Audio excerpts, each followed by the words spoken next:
Je vais donc vous donner une troisième preuve éclatante qu'aucun homme doué de raison ne peut réfuter.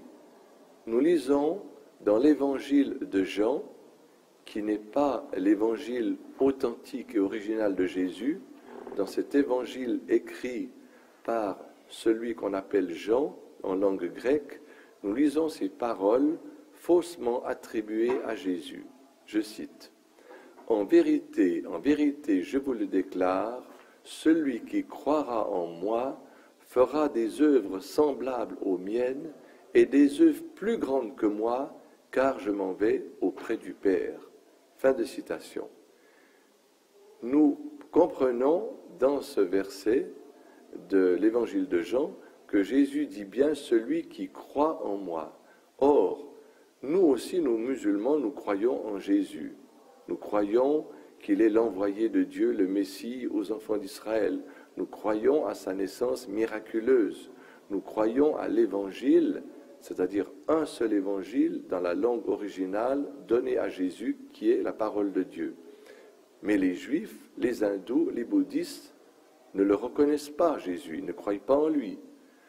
Mais vous, les chrétiens, vous faites beaucoup plus que nous. Non seulement vous croyez en lui, mais vous l'adorez et vous le mettez à l'égal de Dieu, et tout cela pour rien, car vous êtes incapables d'accomplir des œuvres semblables à Jésus, et vous êtes encore plus incapables d'en accomplir de plus grandes.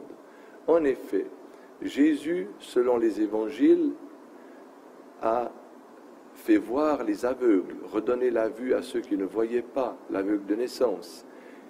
Il a fait marcher les paralytiques avec la permission de Dieu. Il a même ressuscité les morts avec la permission de Dieu. Il a même pu, selon les évangiles, pardonner les péchés. Or, vous êtes incapables de faire tout cela. Comment pourriez-vous faire de plus grandes œuvres? Donc, vous le comprenez que Jésus, la paix et bénédiction de Dieu soit sur lui, n'a jamais pu dire ces paroles, puisque toute parole que disait sa bouche lui venait de Dieu et était la vérité.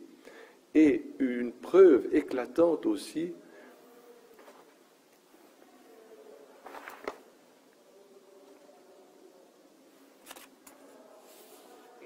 dans le même évangile de Jean, au chapitre 11 et au verset 42, lorsqu'on vient chercher Jésus pour ressusciter son ami Lazare, Jésus arrive au cimetière et quelle est l'invocation qu'il fait?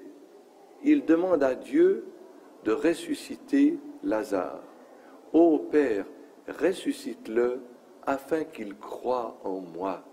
Donc le miracle est là pour prouver que Jésus est véridique dans le message qu'il apporte de Dieu. Voilà à quoi sert le miracle et les autres miracles que Dieu a donnés à Jésus et aux autres prophètes. Donc, si n'importe quel chrétien ou n'importe quelle personne qui croit en Jésus pourrait faire des œuvres semblables à lui, des miracles semblables à lui et des œuvres plus grandes, il n'y aurait plus aucun mérite de la foi, puisque la foi, c'est de croire sans voir. Et aussi, nous ne sommes pas des prophètes, nous ne sommes pas égaux à Jésus ou à Moïse ou à Mohammed. Paix et bénédiction de Dieu soient sur lui.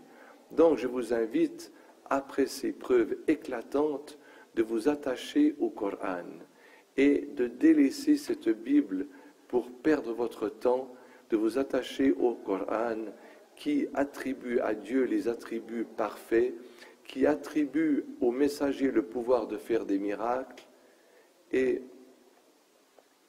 qui a confirmé les livres qui précédaient, qui les a mis à l'abri de l'altération et qui aussi les domine, c'est-à-dire les abroge. Wassalamu alaykum wa rahmatullah wa barakatuh.